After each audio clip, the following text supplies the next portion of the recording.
प्रधानमंत्री स्वर्गीय श्री चौधरी चरण सिंह जी का जन्म तिथि है, जिसको पूरे देश में किसान दिवस के रूप में मनाया जाता है। आज हम लोग कृषकों को जागरूक करने के लिए इनकी जयंती मना रहे हैं। वर्तमान समय में देश जो विकट स्थिति से गुजर रही है और केंद्र सरकार का 3 काला कानून, जिससे पूरे किसान बर्बाद हो जाएंगे, कॉरपोरेट घरानों का गुलाम हो जाएंगे, किसान मजदूरी करने को विवश हो जाएंगे कॉरपोरेट घराना के पास।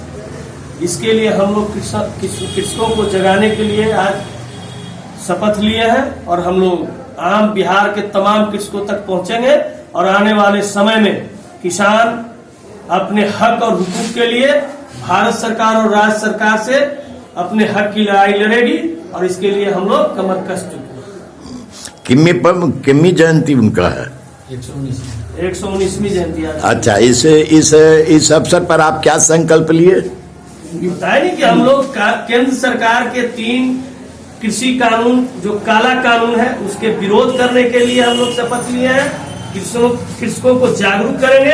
अगर आपको जानना है कि ये 3 कानून क्या है तो इस संदर्भ में भी हम आपको बताना चाहेंगे कि भारत के किसानों ने जो आज दिल्ली को राजधानी को चारों तरफ से घेर रखा है, उनकी मांग है कि हमारे उपज का न्यूनतम समर्थन मूल्य पर बिक्री की गारंटी होनी चाहिए।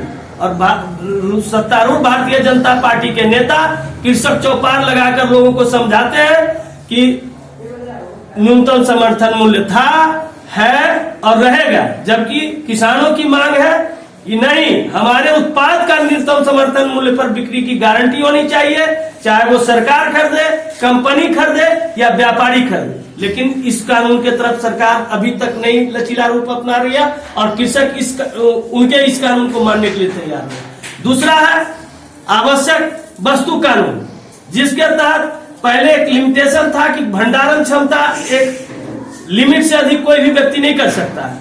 भारत सरकार ने उस लिमिट को खत्म कर दिया और आज अनलिमिटेड भंडारण कोई भी कर सकता है। भंडारण की कोई सीमा नहीं रह गई है।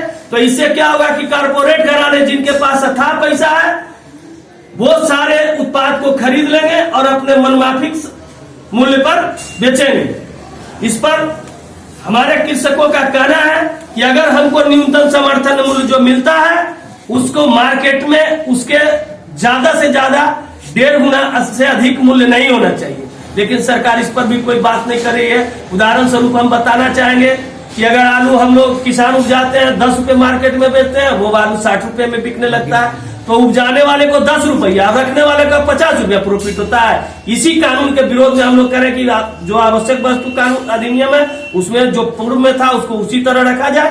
इसीलिए हम लोग कृषकों का स्पष्ट मानना है कि इस कानून को रद्द कर दीजिए और जो लाना है इस पर बात विचार करके लाइए।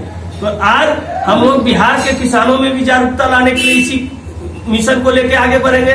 तीसरा जो है मार्केटिंग का, बिहार में 2006 में नीतीश कुमार जी जो बिहार में बाजार समिति थी किसानों के उत्पाद बिक्री के लिए, उसको उन्होंने खत्म कर दिया। और जब खत्म कर दिया तो किसान अपना उत्पाद बेचेगा, ये एक विकट समस्या खड़ी होगी।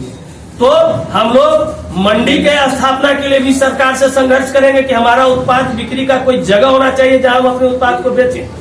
दूसरा जो है कि बिहार में सिर्फ अभी तक सिर्फ धान को न्यूनतम समर्थन मूल्य पर खरीदा जा रहा है पैक्स के माध्यम से। लेकिन आपको मैं बताना चाहूंगा कि जिला अध्यक्ष के साथ साथ मैं एक पैक्स का चेयरमैन हूँ। हमारे पैक्स में 25,000 क्विंटल मिनिमम उत्पाद धान का हुआ है, लेकिन हमको लक्ष्य दिया गया है 3-3,500 क्विंटल।